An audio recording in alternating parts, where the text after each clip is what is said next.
You sure this courtroom's for him? Looks more like a nursing home.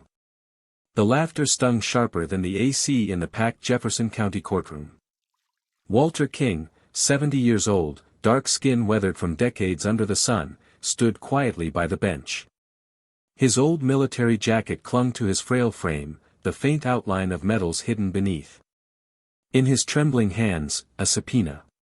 But Officer Darren Colton wasn't done. Smirking, he sauntered over, towering above Walter with a large paper cup in hand. Without warning, the cold splash of Coke burst down Walter's chest, soaking his jacket, dripping onto his worn shoes. The crowd gasped. Some chuckled. Marcus, Walter's grandson in shackles, stared in frozen horror. Walter didn't flinch. His fingers, once shaky, gripped the wet fabric with silent precision. The judge banged the gavel. Order. Walter calmly peeled off his soaked jacket, every eye locked on him. The crowd's whispers turned to stunned silence as rows of worn military medals and the faint insignia of the 82nd Airborne Division came into view. The courtroom froze. Even the prosecutor faltered.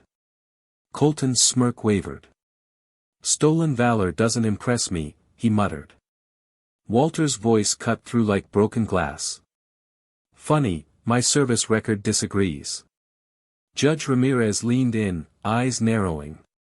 "Mr. King, you served." Walter nodded. 3 tours. 2 continents. More scars than most care to count. Marcus's eyes welled up, realization dawning. His grandfather wasn't just some frail old man in a courtroom. The bailiff approached, hand on Colton's shoulder. "Step back, officer." But Colton wasn't done. Old man's probably lying to save his criminal grandson. The gallery shifted uncomfortably. Walter took a breath. His gaze never left Colton. "Lying? You mean like those missing police reports? Body cam footage? The neighbors you couldn't locate?" The courtroom stirred. Colton stiffened. Just then, a door opened. Renee Bell, an investigative journalist, stepped in, holding a flash drive. "Your Honor," she called out, "I believe this might clear up the confusion." Colton's face drained of color. Footage flickered to life on the courtroom monitor, Colton roughing up Marcus, falsifying statements, laughing as evidence disappeared. The room erupted in shocked murmurs. Colton lunged for Walter, rage overtaking reason. But Walter sidestepped with surprising agility, cane angled between them like a drawn line of dignity. "Enough." Judge Ramirez's voice echoed. "Officer Colton, you're suspended pending investigation." Colton froze, eyes darting from the judge to the flash drive to Walter's unshakable stare. Walter didn't speak. His presence alone spoke louder than any words could. By sunset, news vans circled the courthouse. Charges against Marcus were dropped.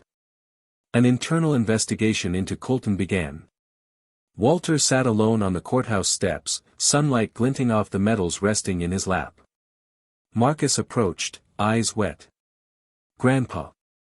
I thought they broke you." Walter smiled faintly, eyes on the setting sun. "Son, they tried. But dignity? That don't wash off with Coke." The courthouse doors creaked closed behind them. But outside, the world finally paused. And listened.